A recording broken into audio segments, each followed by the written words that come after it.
Pilit binubuksan ng dalawang lalaking ito ang pinto ng taxi sa tapat ng isang mall sa Iloilo City. Nang mabuksan, mabilis na hinataw ng lalaking naka-jacket ang biktima nang hawak niya ang folding chair. Pumalag ang sakay ng taxi hanggang sa magkahabulan at mahulog sila pareho papunta sa isang establishmento.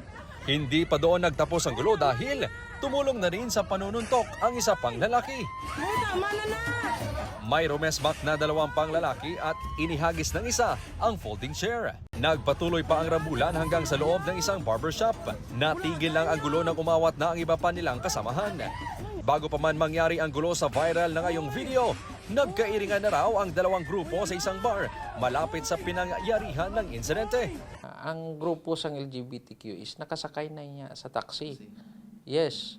And then, ang grupo naman sang lalaki, nagharang sa taxi nila, kag pilit nga buksan ang pertahan. Nakibot lang ning grupo sang LGBTQ. Ginsundan sila sang grupo sang lalaki. 3 na sa 5 sangkot ang tukoy ng pulisya.